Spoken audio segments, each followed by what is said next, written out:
Whoa, jingle! Happy time has just begun. Brother, sister, smart, dumb, fun. Yeah!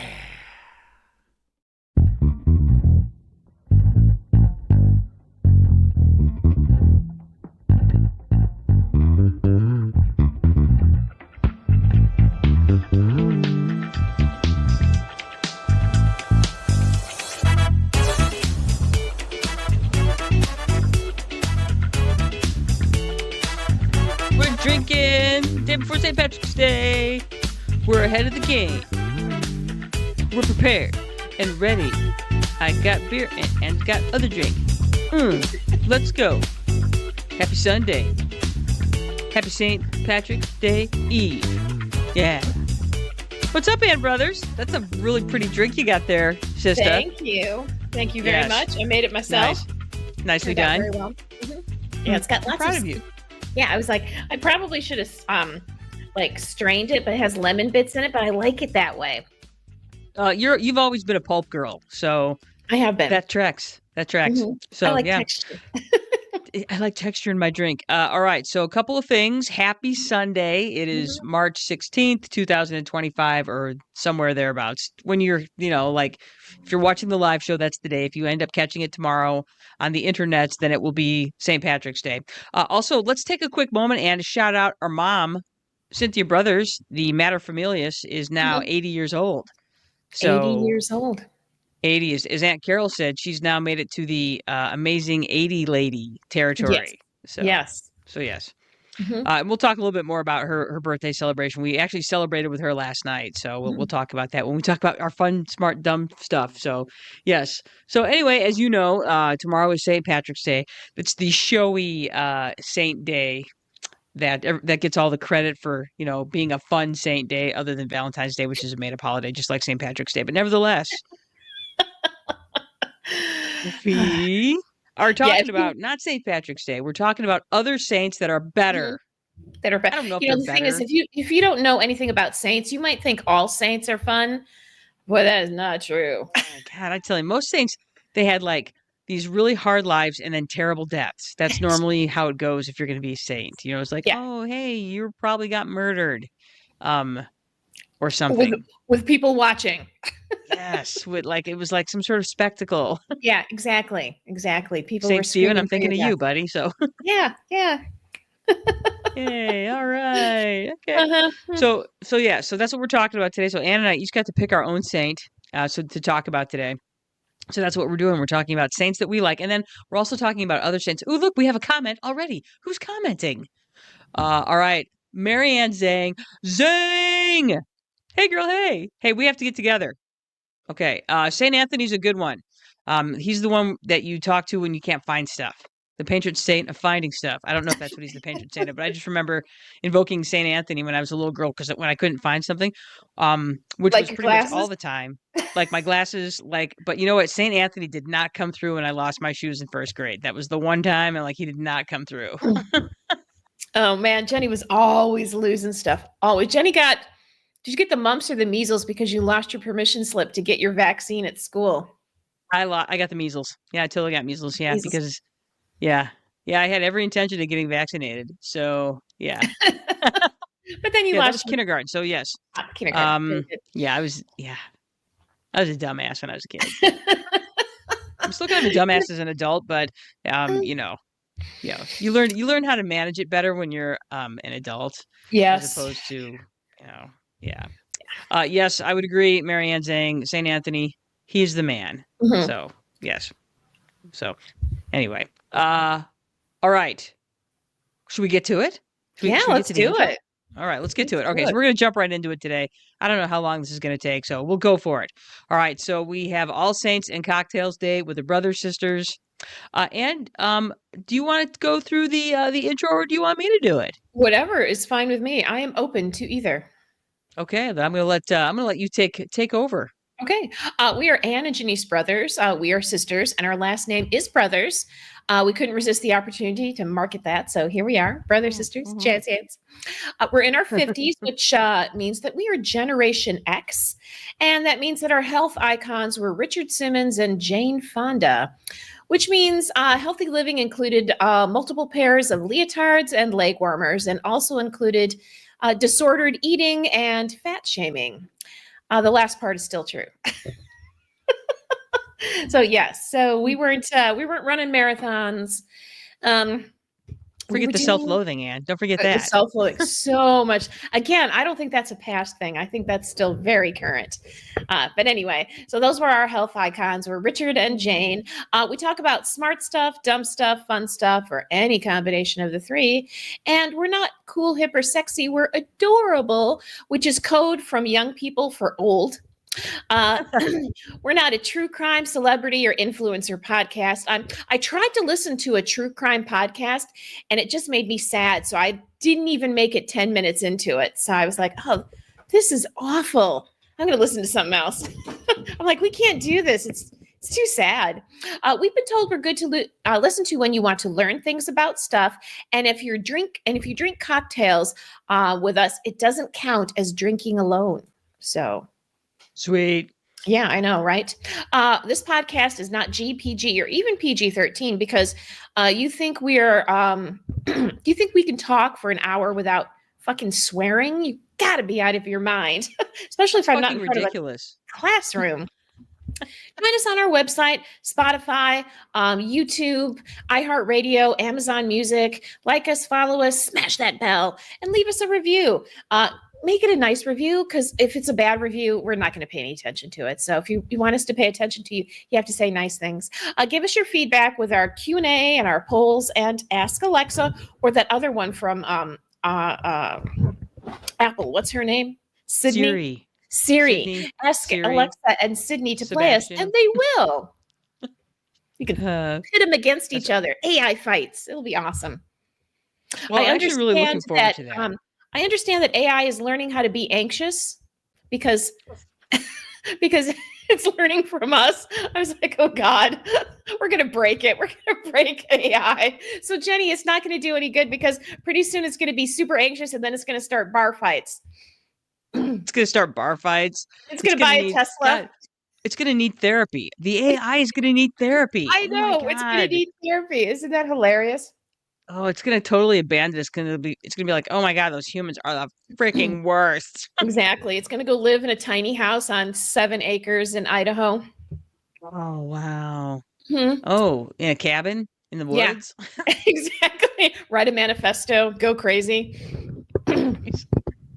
That would be fun. That'll be kind of fun when that happens, and then we can talk about, hey, that would be in the history books when humans broke AI. We broke the internet. We broke AI. Yeah, I can see all of that happening. So yeah. Okay. Okay, so I'm looking at the picture of the girl in the is that Jane Fonda? I don't know how anybody exercises or does anything in a thong, because we had the one show that we were in together where we had to use the butt floss because of the outfits, the costumes that we had. I can't even imagine existing in that day to day. That's just, it's just horrible.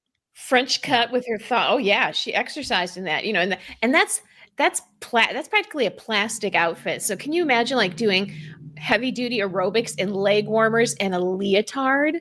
No, Ann Brothers, I cannot imagine that. Doesn't that sound hellacious? Sounds so horrible. I'm like, oh man, I'm officially not sexy enough to exercise. No, you're not. You're not. So I shouldn't be allowed in any sort of exercise facility because I'm not hot enough.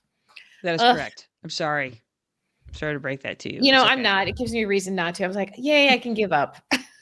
More reasons not to go to the gym. There are so many. Yes, you guys, you can support the Brother Sisters for free. Like, subscribe, follow, leave a review. Smash that button. Spotify, YouTube, Instagram, Facebook, Apple Podcasts, iHeartRadio, Amazon Music, and wherever you get your content. Mostly these places because they have a monopoly or whatever. So yeah, exactly. So yeah, hey, Ann Brothers, let's talk about our smart, dumb, fun stuff that we did this week. I'm going to start. So, like I said, our mom's, Cynthia Brothers, the materfamilias, her 80th birthday is today. And then we went out last night. They came up. They spent the night over here. We went to Brick and Brian in Kalamazoo, which is the finest restaurant in Kalamazoo as far as I'm concerned. It's just a nice place. They do a really good job there. The food is really good. So we went there. It continues to be excellent. They continue to make one of the best old fashions in the city, and their seafood platter continues to be excellent. Though I did notice Mhm. there's not as many scallops on the seafood platter, Well, how many do we got? We got 2. too. Last time we had 4. Oh, yeah. Well, Mhm. they're very expensive. They're expensive and times are tough, but still, they put on a great feed. Their desserts, you know what's great about Brick and Brine? Brick and Brine gives a shit about its desserts, which I Mhm. love. It's like you go to a lot of restaurants and it's like, we have some cheesecake that fell off the Cisco truck and an ice cream sundae. I'm like, no, no, I need some creativity because their desserts were creative. Mhm. They run the gamut of things that are both like chocolate and weird things that you would not Mhm. normally get. For instance, the that Swiss cake that you had Umi? what is it, ube in Ube? it, which is Yeah. essentially a potato. Yeah, it's like a It's a yam, not yam. even yam, Yeah, almost yeah, yeah, it's kind of a tuber, and it makes a purple it kind of poi, that's the thing that, like, kind of reminded me, it's like it has that purple color like poi does, and, nice. so it was kind of tart, though, and then they had a passion fruit ice cream with it, which was also tart, and then these, fruit jellies, which were made from another tart, East Asian fruit, and then Nice. it had a cream cheese frosting, so it really brought it all together, and they had me at cream cheese. But it was I was like, I can't pass this up because I've never seen anything like it. Even though there was Yeah. like 2 other things I wanted to try, but I'm like, no, I may never see this again. So I'm going to try it right now. So it was very good. It was really Yeah. interesting. And yes, they give a shit. And like I said, I'm so tired of somebody's like sad half frozen cheesecake that they try to sell me for $7. Yeah. So that's one of the best parts about Brick and Brine is that they give a shit about their bar and they give a shit about their cheesecake, and they really do try because you had that really pretty bubbly drink that they basically Mhm. brought my sister a drink and then they put this awesome smoke bubble on top of it. It's fucking awesome. It So was amazing. yeah, I was like, "Oh, yeah. man." And I'm a sucker for packaging. Oh, man. They couldn't I mean, they're like, "Hey, this is $15." I'm like, "Hey, I'd pay 30, you know?" And they're like, "Yeah, we know." So it's a bargain. Yay, Yay. sale. Yeah, so it was so funny. It was just Mhm. like it Yeah. was fun. We had a good time. It was really mellow. Yeah, they do a great job. Our waitress was very lovely. She did a good job, so. And they, like it's nice because I like any place where the general manager comes over and says hello, asks how things Mhm, are going, says that they're glad you're there. And that's, they do a lot of the little things. No, they're not a Michelin star restaurant, but they do a lot of things that you don't see at a lot of mhm. establishments. Yeah. So good job, Brick and Brian. Keep doing what you're doing. We love you. Mhm. We will continue to go to you, though we may not spend as much as we did last night. So there you go. Yeah, and but it was for, 80th birthday. 80th birthday's a big deal. Mhm, So that's so I it was really fun. So and then the other thing that's awesome is that I went out for my little walk slash run today, and I heard peepers. I heard peepers. There are all of the signs of spring are here. Um, the turkey vultures are back. There's lots of robins. I'm hearing birds at 5 o'clock in the morning. I saw my first heron the other day on Friday, and I heard peepers today. It's spring. Let's go. Yeah, So Duncan and yeah, I heard peepers on Friday, and then we went to Kensington Metro Park that has a rookery for blue herons, and every nest had a blue heron on it. So, and the yeah. red-winged blackbirds were going batshit. It's Oh yeah. spring. It's Yeah, it's official. spring. Even though it snowed today, it's still spring. Fuck me. That's classic So Michigan spring. it is classic Michigan spring. All right, Aunt Brothers, now you. Oh, so capybara. So Jenny got me a capybara nightlight, and you just tap him, and the light goes off. There he goes. Oh, there it's dim. Now it's brighter. And now it's dim. Now it's still dim. Oh, now it's dimmer. Ooh. So So anyway, this is my awesome. new capybara nightlight. I'm kind of obsessed with them right now, and you can tell if you were on my Facebook page that they keep sending me capybara videos. I watched one today, play with a cat, and they got all snuggly, and then he went into his hot tub. So Hey. yeah, Yeah, so in case you didn't know, capybaras are the largest rodent species. They're from the South America, and they can spend 5 minutes underwater. They have webbed toes. They're super cute. Anyway, so I got my capybara nightlight, capybara, and then also the local soft serve ice cream establishment, Spads. I always call it Spads Twisty Cone, but Spads Twisty Cone opened last week, and today, when it was 35 degrees but no line, I got my first soft serve chocolate ice cream cone, and it was delicious. Duncan, we went to River's Edge Brewery in Milford after we went to Kensington Metro Park for a hike, and Duncan had all the delicious beers, and then we drove back. I drove us back, and I got myself delicious ice cream. Dude, that's a trip where everybody wins. So much winning, and I know. brothers. So much winning. And we left a ton Fucking of cool. bird seed everywhere. We took like a bucket of bird seed. We left bird seed everywhere. So everybody was happy. Well, and I have purposely not filled my feeders, my bird feeders, because bird flu in the state, the DNR is asking people not to fill their bird feeders right now. So that's nice that you got to go to a place and see the birds and leave some bird seed. We So, did. So yes. Good job. We Yes. did. We I know, scattered it 'cause- about in places. So yes. Awesome. There we go. Yep. Super cool. Yeah. Mhm. Fun stuff this week. So Fun fun. stuff. Fun stuff. All right, let's talk about saints and cocktails, or in my case, beer, because the Belgians don't really do cocktails. Well, they do some cocktails, but they're more known for their beer than their cocktails. Mhm. But we'll talk about that in a second. All right, so Ann Brothers, why don't you start us off with what is a saint? Well, in case you're not Catholic, Jenny and I were raised good Catholics. Mm-hmm. So we went to Catholic school. We, for many years, celebrated. And when I mean celebrated, that's in quotes.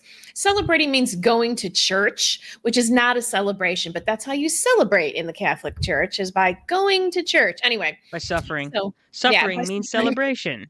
Exactly. Celebrating Jesus by suffering. Anyway, Yes. so if you are not raised Catholic, you're probably don't understand a lot of the saint culture. I mean, when Jenny and I are both confirmed in the Catholic Church, we picked saint names for ourselves. Jenny, what was your saint name? Don't remember. Oh, mine was Saint Christopher, and it caused a little bit of a hubbub because I chose a male saint, and they had to ask the bishop if I could do that.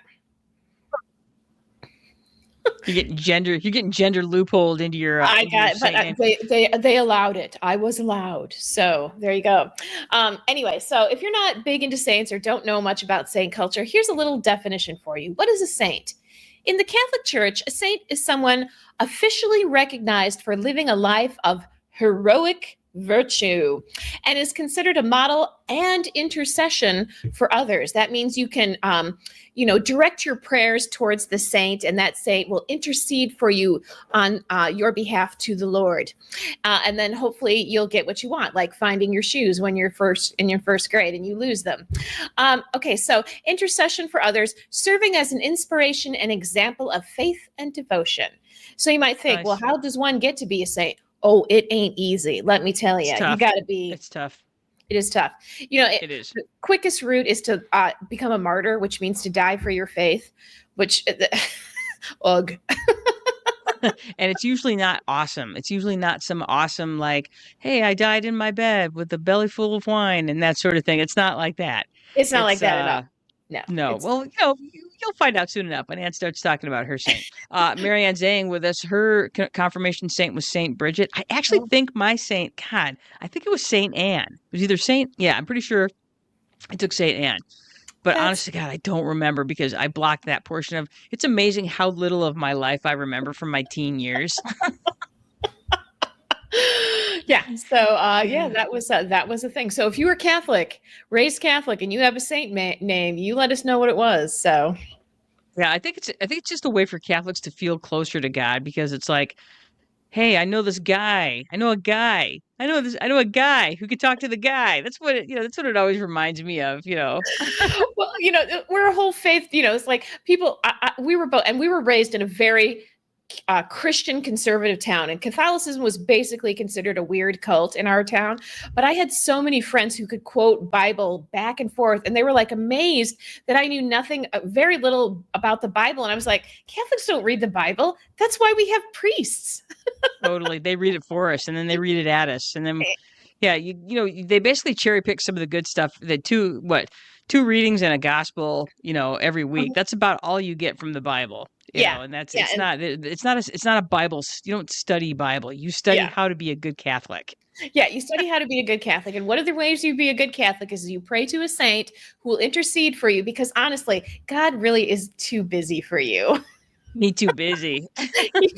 He's doing other things, especially if you're a woman. Oh God, the truth. Okay, Marianne literally picked her name because it meant beautiful. Nicely done. And what else you said? in a family of 4 brothers, I never felt beautiful. So I quoted a good one. Nicely done. Nice, nice. Indeed. So All anyway, right, so so that's that's what a your saint is. yeah. It's basically the funny thing I always felt about that was that there's a lot of saint statues, and for a religion that's not really into like the Bible talks about the worshiping of idols and things like that. I'm like, kind of what the Catholics do. There's a lot of idols in the Catholic Church. Yeah, you should hear my mom talk about how they're not idols. Oh, it's so funny. I was like, oh, okay. What? Yeah. So it's one of my favorite episodes of of Dairy Girls is the one where they're chasing the dog into the church, and they they have the one statue of Mary crying, but it's not really that. It's the dog peed on the statue. Yeah, it's amazing. Amazing. It was amazing. Yeah, that's one of the Or reasons I the like that show 30 so Rock, much.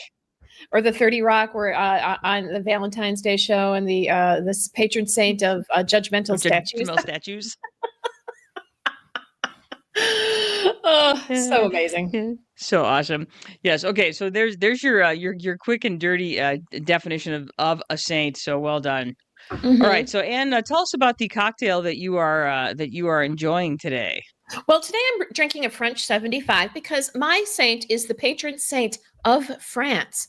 Well, she's one of them, but she's one of the main ones. Actually, she's also the patron saint of New Orleans. And if you haven't guessed already, ladies and gentlemen, that's right, it's Joan of Arc. But anyway, she was French. So I made a French 75, which is 1 ounce of gin, 1/2 ounce of fresh lemon juice, 1/2 ounce of simple syrup, and about 3 ounces of champagne or prosecco. I went with champagne because I think prosecco can be too sweet in cocktails, and I usually, when I like that fizz, I don't want it to be too sweet. So I went with a champagne, and then a lemon twist garnish. You add the gin and the lemon juice and the simple syrup in a shaker with ice, and you shake it until it's well chilled. You strain that into a flute glass. I didn't have a flute glass. I'd used a martini glass because that's what I had. And then you top it with a Close enough. champagne or the sparkling wine, and then you garnish it with a twist of lemon. I did not strain it because I didn't have a fine enough strainer, and I like the lemon pulp in it, so I always think that's yummy. But yeah, so it's a pretty straightforward drink.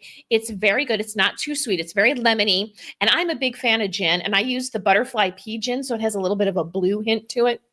Ooh, So fancy. yeah, so super fancy. So yum. So that's what I did. Nicely done.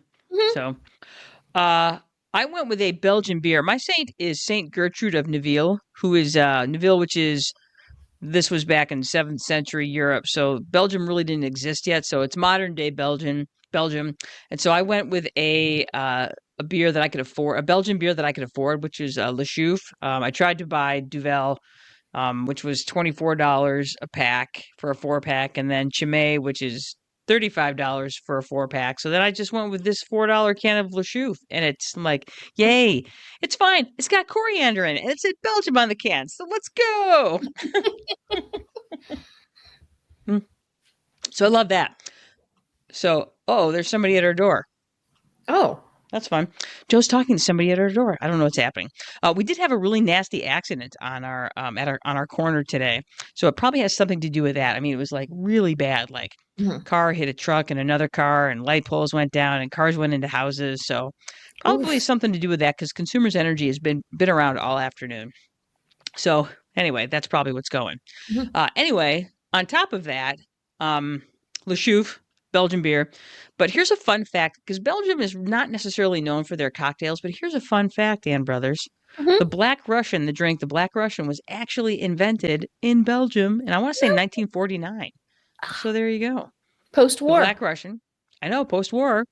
But you would think that the Black Russian would come from Russia, but that's actually Mhm. not a Russian drink. It's the fact that it has vodka in it. That's why it got that name. So Oh. you take a highball glass, you put a bunch of ice in it, you put in 2 ounces of vodka, and you top it with an ounce of Kahlua, Black Russian. And then if you want to get crazy, then you make it a White Russian by floating some cream on there, and then drinking that. I myself am not a huge fan of Kahlua, um, so I am not a Black Russian drinker per se. So. Yeah, I was gonna say I don't like Kahlua or vodka, and that sounds like it sounds like it just is dying to curdle. It kind of does. It kind of looks cool when you put the cream Mhm. in your Black Russian. It's kind of pretty, Mhm. actually.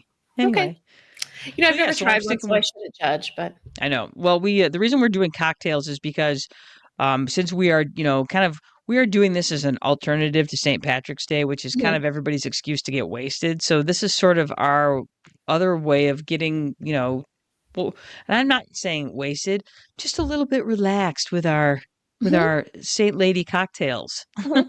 If you need a reason, if you need a saint to help you drink, we're there for you. We got you. We got your back. Mhm. We got we're going to say appropriate saint themed cocktails for the Exactly. day. And also Mhm. if you wanted a saint other than Saint Patrick, if you wanted something more, female in this case, we both chose female saints, then Mhm. today's your lucky day. All right. Today we celebrate Joan of Arc and Saint Gertrude of Neville. Um, do you want to go first, Anna, or do you want me to go first? You go ahead. I went first. You go first this time. Okay, so all right, I am featuring Saint Gertrude of Neville. She was born in Neville, which is now Belgium, in 628 or 626 A.D., so 7th century. So she was at the height of good time because for those of you that are counting at home, that's the Dark Ages. Okay. Exactly. I was like, wow, that's before everything. That's before everything. It's pre-Renaissance. It's pretty much was kind of a shit time to be, you're in this time where the Roman Empire has fallen.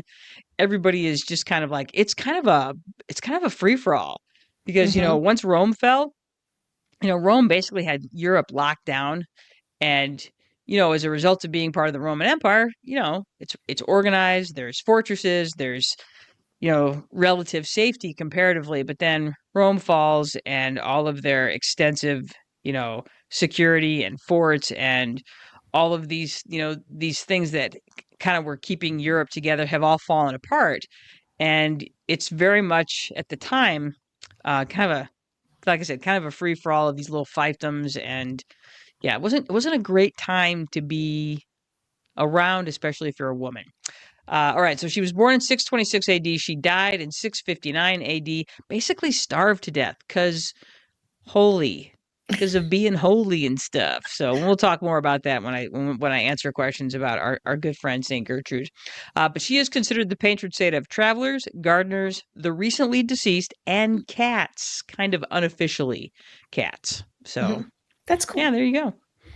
Her feast day is this. It's March 17th. So technically, she has the same feast day as St. Patrick. So if you don't feel like celebrating St. Patrick's Day tomorrow, you can celebrate St. Gertrude Day tomorrow. Hmm. There you go. There you go. And it was Cheers to like, it's that. the perfect time for gardeners. Mhm, So there you mhm. go. Nice. Now that I know that Indeed. she's the patron saint of gardeners and travelers. Yes. Hmm. Gonna have to Very get good. you a St. Gertrude statue. I am currently wearing my St. Gertrude t-shirt. There she is. Wait, I gotta move my microphone. There she is. She's got a Nice. nice big heart because she was considered very pure and very pious and very good of heart. So we'll Mm. talk more about that in a minute. Okay, Ann Brothers, now you. Okay, so I'm going to be talking about Joan of Arc, who is the patron saint of France and New Orleans. And she was born in 1412 in Domery, France. And this was actually, it was interesting because this little area was considered a French stronghold, but it was in Normandy, Burgundy territory. So it was kind of like sitting in the middle of enemy territory at the time she was born. So that will be important. So she was born in 1412. The day she was born, who knows? She was a peasant. Who cared? And a girl. Who cared? She died. We know when she died, though, which was on May 30th, 1431, at the age of 19. And we'll talk about how she died. She was canonized in 1920 by Pope Benedict the 15th, and her feast day is May 30th. So actually, I'm going to be in Duluth, Minnesota on May 30th. So I looked up French restaurants in Duluth. They don't have any. So I'm probably just going to have some French toast. If you guys happen to go through St. Paul on the way there, they have a fantastic French restaurant, Meritage in St. Paul. I think you've been there. Haven't I taken you there? No, we didn't get to go Oh, there. damn, it's But we're really going to good. take the northern route. We're going to go up through the Upper Peninsula, through Wisconsin, and we're going to go that route. So Well, then you should just stop at Lagniappe and eat there because since she's the patron saint of New Orleans. There you go. there you go. That's a brilliant idea, Boom. Jenny. Thank you. I know. I do Mhm, that. I do those things sometimes. mhm, Yay. Yay for me. Okay. All right. Oh, here we go. Here we go. This is a question from. Okay. So, Marianne Zhang wants to know, why does burying a saint, and it's not just any saint, it's Saint mhm. Joseph, by St. the way. Joseph. Why does burying Saint Joseph upside down in your yard help you sell a home? And do you want to take that, or do you want me to Yes, take I that? will. Oh, yes, Catholic voodoo, ladies and gentlemen, Catholic voodoo. You want to bury Mhm. St. Joseph upside down because he doesn't want to be upside down. And that will help you sell your house more quickly because then you have to unbury him and he will not be in that compromised position. So you're essentially blackmailing Saint Joseph You're into helping you sell basically, your you're house. like, listen, bitch, you better help me sell my house or you're going to be upside down in the dirt for a long time. But honestly, what you should just do, I mean, Saint Joseph was a pretty patient dude. So I'm like, why not just, set him there and put some tacos in front of him? I think that's a better idea. And be like, dude, Have some hey, here's tacos. these tacos. Can you help me sell my house, please? I Exactly. just I mean, feel like that's such a Catholic thing to do. I'm like, I shall punish you for not helping me sell my house, Saint. exactly. I'm Yeah. sorry, I know that. So I've never done that because it's never felt good. That's all I No, know. no, So no. It was. Oh, Jenny, we were raised in such a dark. We were raised in the dark ages, Jenny. yeah, well, okay. So yes, thank you, Zhang. That's an excellent question. Thank you for asking. And Thank yeah, you. okay. All right. So her feast day is the 30th. France, St. Paul. Okay, good. So let's do this. So we've got 5 questions that we're going to ask each other now. Do we want to do it all at once or do we want to alternate? Let's do it all at once so we don't get confused. Okay. So Anne, do you want to start with me or do you want to start? No, I'll start with you. I'll start with you, Okay, Jenny hit me. Brothers. Let's go. Where was Gertrude from, and what was life like in her time period? Okay. Well, like I said, she was born in Neville, which is currently Belgium, in 626 AD. And like I said, this was kind of a shit show time to be a European. It was a dark time. Like I said, the Roman Empire has fallen. You have a lot of what we'll call it. Um, it was a kind of a chaotic time. She was actually born. She's kind of the opposite of Joan of Arc, in fact, in the sense that she was born into a noble family. So she had resources, and her father was Pepin of Landen. So he was like a mayor of his little fiefdom.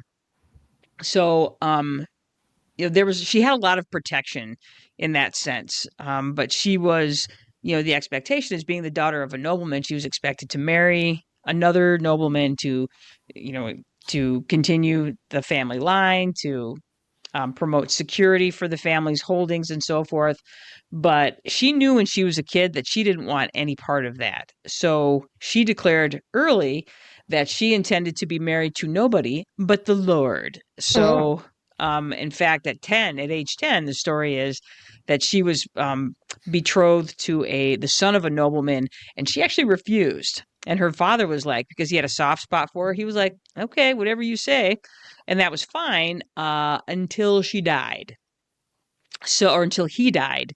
And she was in her Mhm. teen years. He dies. And so her mother was very worried that she would be set upon by unworthy noblemen.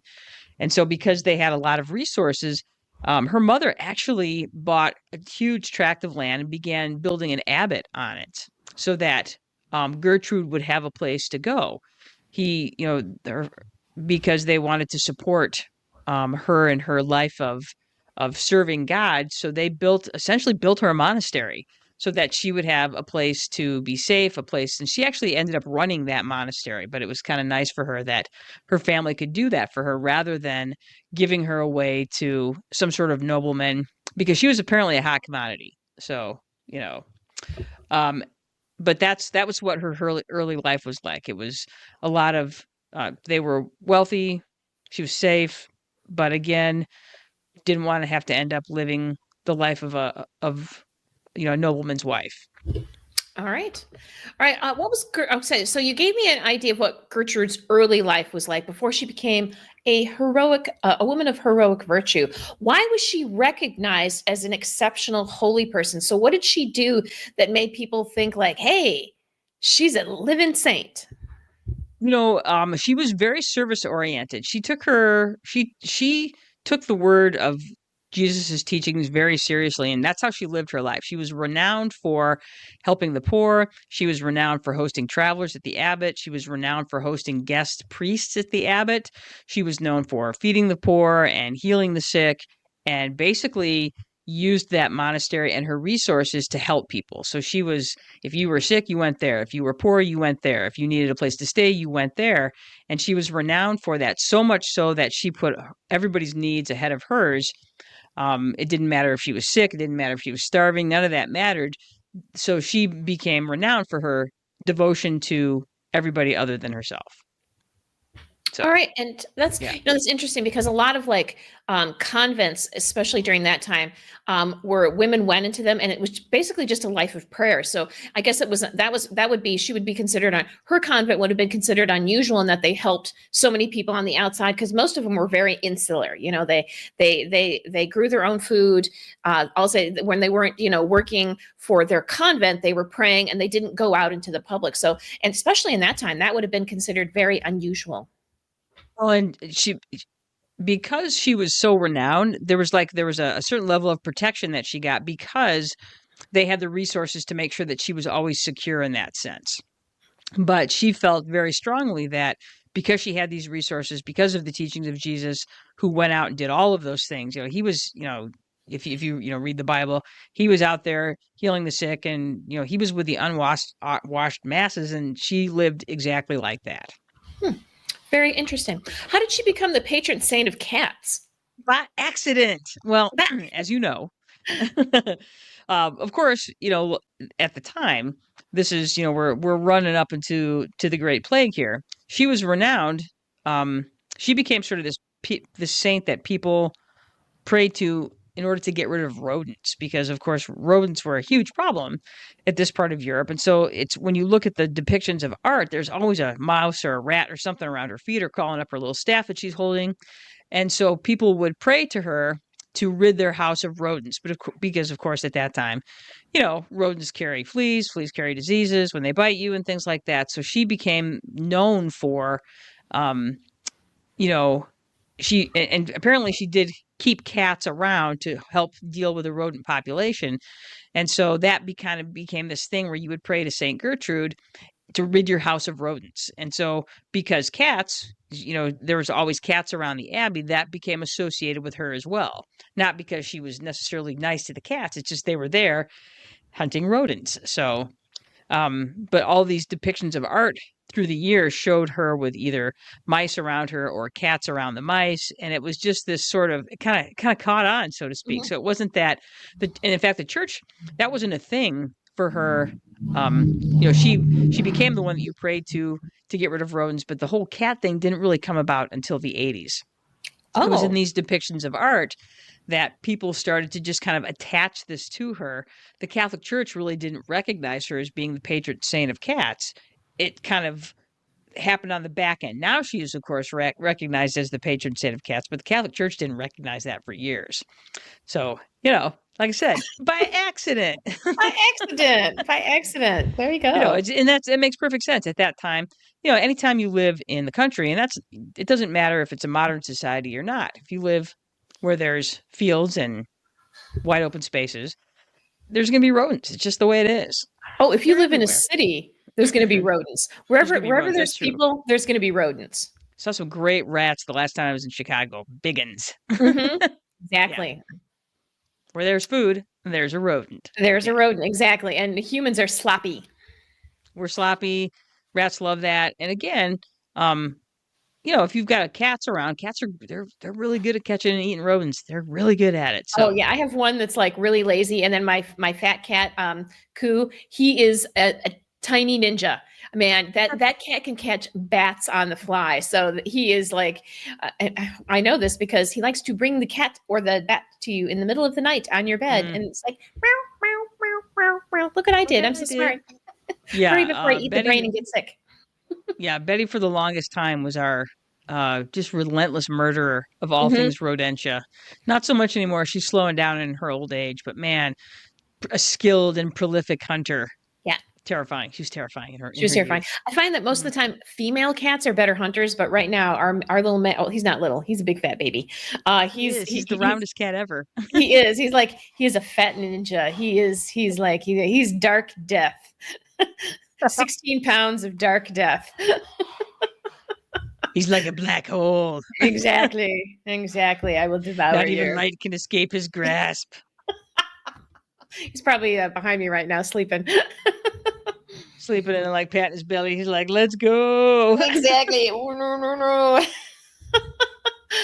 Oh man. So, yeah. All right. So why did you choose St. Gertrude?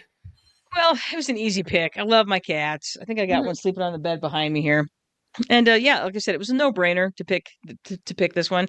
I don't necessarily love saint culture. I think it's kind of weird, but Mhm. I'm like, if we're going to talk about saints, Saint Gertrude's pretty cool. You can't necessarily. I mean, the other one that I was kind of interested in was Saint Teresa. Again, just living this exceptional, giving, holy life. But like I said, I can't resist cats. I think the whole idea of those that serve under really difficult circumstances are worth talking about. So Mhm. Yeah. she did. So yeah, that's why. Mhm. Very good. Well, thank you, Jenny Brothers. That was very You're interesting. welcome. I learned some interesting things about Saint Gertrude. Good job, Yeah, she did a Gertie. good job. She was a good saint. Unfortunately, because of the way she lived and the sacrifices that she made and how far she put everybody ahead of her own needs, and back in the day, everybody thought the best way to be holy and show your devotion to God was to basically deprive yourself of things Mhm.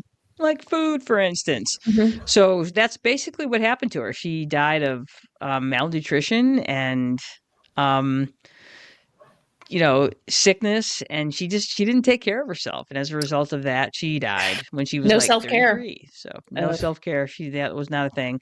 So, it was more important to her to live a holy life than it was to live to take care of herself. That wasn't a thing. So, like many female saints, she died essentially of deprivation. So, yeah. Yeah. Anyway, there you go. Anyway, there you go. All righty then. All right, and let's So talk I'm about going to talk a little bit Joan about d'Arc. Joan of Arc. Joan of Arc is badass.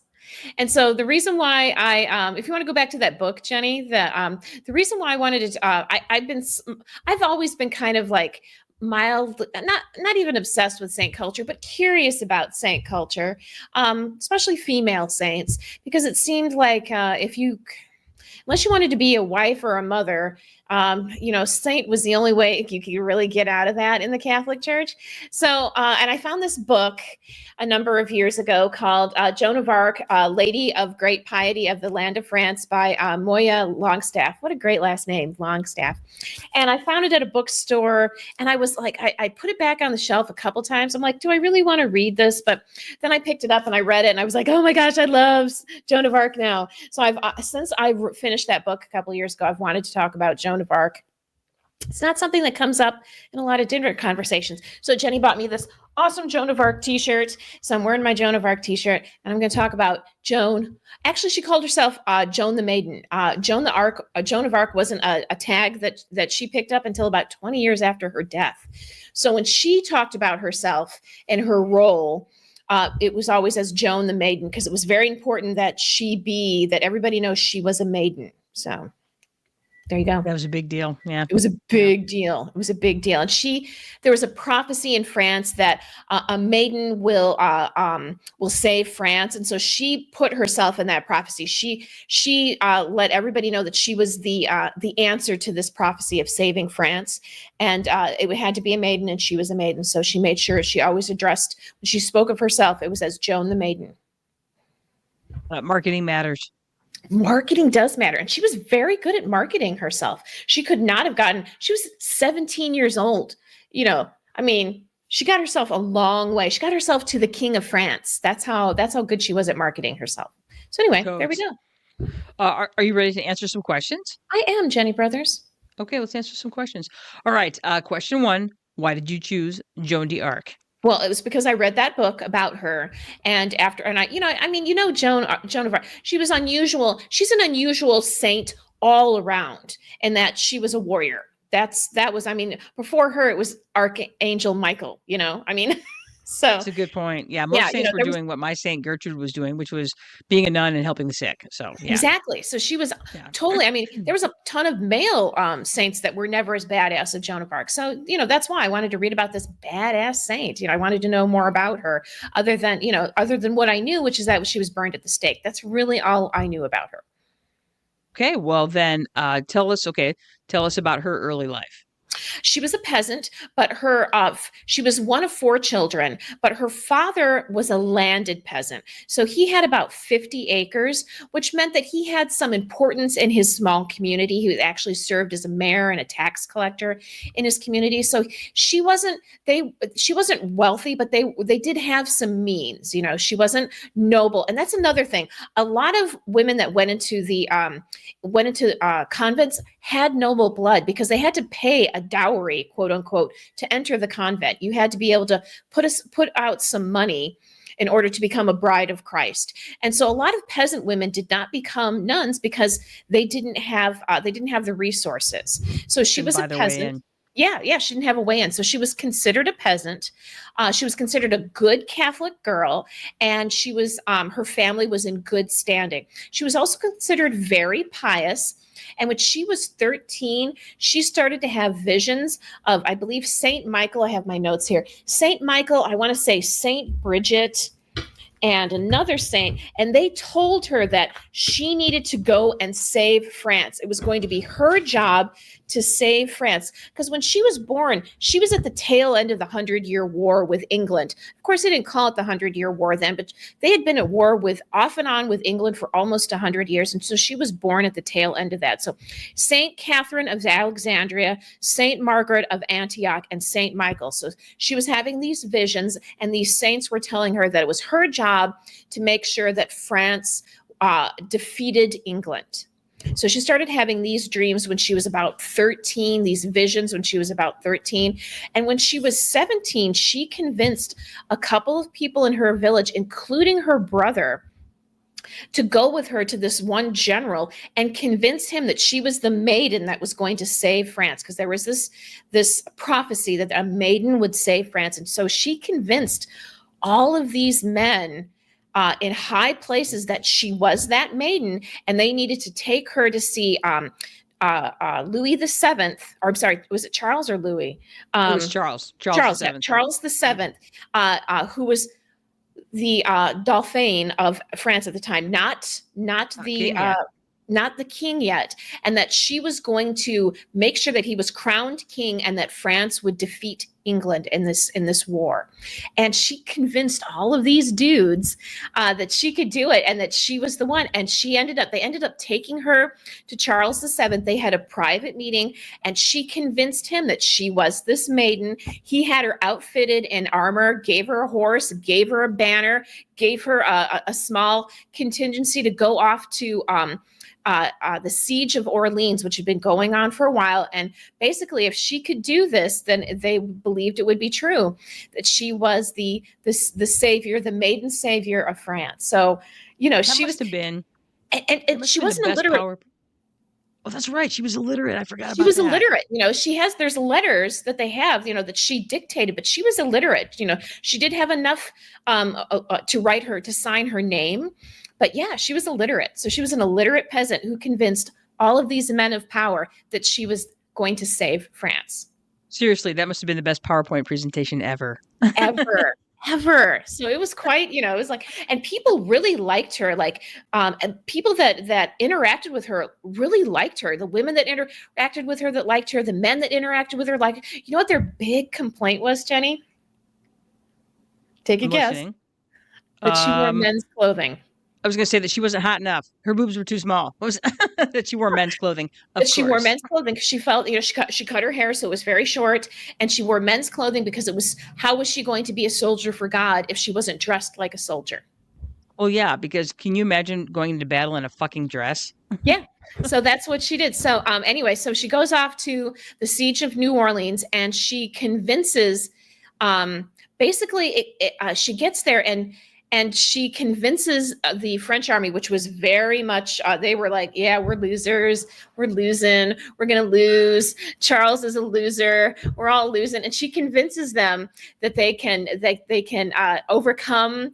And she leads. She never killed anybody. She was always at the front of the line with her banner, leading everybody else. And they take Orleans. They push the English out. And she gets the Tony Robbins of France. Exactly. She totally, it's like France. Yeah, she was wherever the battle was the thickest. That's where she was, her banner flying, everybody coming towards her banner, fighting for France, fighting for the maiden. She was just like, she was the queen of rah rah, and people adored her. And because of that, she got Charles VII, got his coronation. He became king because of her. Nice. She got it done. And of course, her thing was that she wanted to be able to push the English entirely out of England or out of France. And she helped win several battles, but she ended up getting captured at the Battle of Paris and by the Burgundy, which was a group of French that were for the English, and they sold her to the English. So that was my next question was, well, you answered the question was how did, Joan convince Charles VII to lead the French army? And I'm like, best PowerPoint presentation ever, obviously. The thing is, they met in private, so nobody knows what she told him because they actually met in private. Interesting. Yeah, but we don't know. But when he came out, he was like, get this lady a suit of armor. I'm paying for it. Get her the best horse. Who wants to follow her? A bunch of men who were like, yeah. Boom. Yeah. Awesome. Okay, so she was obviously captured, sold to the British. Why was she put on trial? She was put on trial because the British hated her. They thought she was a witch. Because how else could she unman all those manly British? And also, I think they were kind of waiting for France to ransom her, and they didn't. Charles, after she had won several times, found her to be a threat because everybody thought he was a mama's boy and a weenie. And so she's got the army behind her. And any leader that has the army behind them is the leader. And he was worried that if she continued in her quest, that they would follow her, not him. It's like when President Coin tried to have Katniss killed in the Hunger Games. It's the same thing. It is. That's exactly, and that's it. So he never lifted a finger to get her ransomed and brought back to France. So she was tried. She was tried. It was supposed to be a trial through the church, and but they did not follow church rules. And so she ended up, who was it? Bishop Pierre Cacon, I think was his name, who was really a dick. And he worked very, very hard to get her convicted. Guess what he got her convicted of first, Jenny? Guess. Wearing pants? Wearing pants? Wearing pants. Yeah, that was the number one. That was the number one thing that she was convicted on was dressing like a man, and then witchcraft. For having pockets? For having pockets, for heresy, for witchcraft, dressing like a man, witchcraft, and heresy. So that's what she was. Yeah, so that's what she was. And it was really because they have all this documentation, because all of the transcripts from the trial. And at one point, they asked her a question. They asked her if she thought she was righteous in the eyes of God. And if she'd answered yes, that was heresy. And she answered no, then she was a sinner. And what she said was, if I hope I am righteous in the eyes of God, and if I am not righteous in the eyes of God, I hope to be. So, it was like, good answer. Damn. Good answer, Joan. Yeah. Good answer. And there was like tons of that. So they never got her to confess to the fact that she didn't have these dreams or these visions. They never got her to admit that it was false. She stood by the fact that she was a maiden and that she had these visions that told her to do this, that she was direct. She wasn't being fooled by the devil. It was God sending Saint Michael and Saint Catherine and Saint Margaret to tell her that she needed to win this victory for France. Well, and that's why everybody was following her, because you can sniff out a true believer. That woman was a true believer. She totally was. And that's the thing, 100% is like, she was 100% convinced. And she kept telling people that once this is over, I'm going to go back. I'm going to be somebody's wife. I'm going to be a good Catholic woman and live a good Catholic life as a woman. But she's like, I got to do this now. It's required of me. And she, she even hinted that she knew she wasn't going to survive this. Well, how could you possibly survive that? Because there's too many forces working against you. And we're not talking about the English forces. We're talking about forces within France itself that are, exactly. It's because when it comes to power, power is all corrupting, Yeah. Yeah. And she was a guy like Charles. It's like you give him what he wants. He's, you give a mouse a cookie. Gonna go get that milk. So Yeah. So, and she was a big threat to his power. He wasn't, I mean, here was a man who was already kind of in charge of France, and nobody was like, everybody thought he was a weenie. Everyone was like, oh, he's a loser, and we're a loser. We're all losers. We're going to lose. England's going to win. We suck. And here comes Joan, who's like, hey, come on, let's go, So, yeah. Who doesn't want to be a winner? So she goes to trial, and then what happens? She goes to trial. They find her guilty, of course, because it's a whole English court, and they find her guilty, and they burn her at the stake as a witch, a witch and a heretic. Fuckers. Yeah, and like you said earlier, many people become saints as martyrs, and not because they died in some awesome way. I've been rereading the book. I can't think of the name of it. It's about the Hinckley Fire. Dude, what is the name of that book? I have to look it up. Yeah. So, and then 20 years after she was convicted, she was retried, and that the verdict was overturned. So posthumously, it was overturned that so she was actually not a witch, actually not a heretic. She was actually, the saving grace of France. Yeah. A lot of good that did her. Yeah. Yeah, exactly. We're going to unburn her now. And then it took them another almost 300 years before she became a saint, before she was canonized. So, even the Catholic Church was like, I don't know, she's not really, she's a peasant, I don't know, she's wearing pants. I don't know. You can't make her a saint, man. She's not a nun. It's like, I don't know. So it took them a long time to make her a saint. And finally, it happened after World War I, when everybody was rah about soldiers and bravery and stuff. And they're like, hey, France, we need, and a lot of World War I took place in France. So they kind of needed, like a lot of people were praying to to Joan of Arc during this time, and yeah. Like, now's the time. All right. So that's how, so she, now is there, now a fun fact about being a saint is that if you're going to become a saint, there has to be verified miracles that happen when your name has been invoked.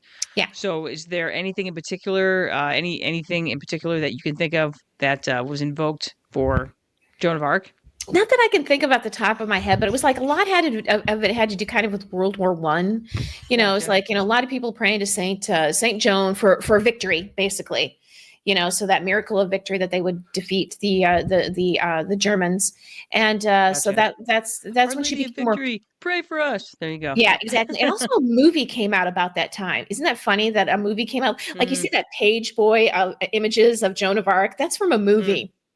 So it came out about that time. So it was like all of a sudden Joan was super popular again. It's like, and it's funny because, who remembers Charles VII other than he was a weenie mama's boy? But everybody remembers Joan. I mean, it's hard to have 300 years of staying power. That's difficult to do. So, she was a righteous lady. I mean, she was in, what is it? Tim and Ted's Excellent Adventure. Excellent Adventure. Exactly. It's like people remember Joan. So, yes. Badass. Yes. True statement. Okay. Wow. We did some good stuff on those saints. Oh, It's almost time. Our hours are okay. There's the book, Joan of Arc, Great Pity of the Land of France by Moyna Longstaff. I was also going to throw in these two things here real quick before we go. These are other saints that I like. The first is musical artist Saint Vincent. Her real name is Annie Aaron Clark. Her music's a little bit out there. I actually really like her. She toured with Sufjan Stevens. She's inspired by David Bowie and Prince. A lot of people that invoke her also invoke Kate Bush as one of her influences. So I actually really enjoy her music. She's quirky. She's out there. She's a great musician. So Saint Vincent, there we go. The other saint that I really like is Saint Brendan's Irish Cream, which is made in Ireland. It's made of whiskey and fresh dairy. It's named after Saint Brendan the Navigator, a legendary Irish monk and explorer. Because the Irish monks, they got around. So it's funny because Saint Gertrude, who hosted a lot of visiting monks, she especially was a fan of the Irish monks. The Irish monks loved her. They spent a lot of time in her abbot. So there you go. Fun fact.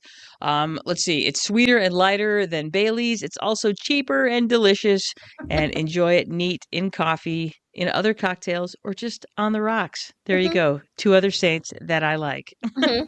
I was going to say, enjoy some Irish cream while you enjoy some St. Vincent music. Some St. Vincent. That's right. Mhm. There you go. There you go, you guys. You did it. You spent nearly another hour with the brothers sisters learning things about stuff. We would love it if you answered our poll questions and things like that. We want to hear from you. Marianne Zank, thanks for joining us today Mhm. and giving us all of your fun insights as a fellow recovering Catholic and all Mhm. that. Glad that we could help you with your bar talk tomorrow, Zang, when you're at O'Duffy's, which is one of the local Irish bars here in the Kalamazoo area, which we'll be hopping tomorrow because it is St. Patrick's Day. But now, Zang, you can sprinkle in some St. Patrick's Day talk with some Joan of Arc talk and some St. Mhm. Gertrude talk to, just, Liven give it them up. some time, liven it Mhm. up a little bit. So, yes. Anyway, we would love to hear from you. We'd love to give us your questions, concerns, comments, and confessions. Mhm. That's right. And remember, you can support the Brothers Sisters for free. You can like, subscribe, Instagram, Facebook, Apple Podcasts, iHeartRadio, Amazon Music. We'll see you guys next week, though we have no idea what we are talking about yet. No clue. No We clue. got a couple of things. We have a couple of big things coming up. A friend of mine who is also a really awesome volleyball coach is going to be with us at the end of the month. And then we've got big things coming the last weekend of March. It's time for which movie, Anne? Death of a Unicorn. Death of a Unicorn comes out in 2 weeks, and we will be there. We will be watching it with entertainment expert Chip Maley, and we will be back with a review of Death of a Unicorn, which is exactly what it sounds like. Yeah, it's going to be pretty much awesome. It is. Yeah. So, anyway, next week we will figure out what's going on. And until then, I am Janice Brothers, and with me is my sister.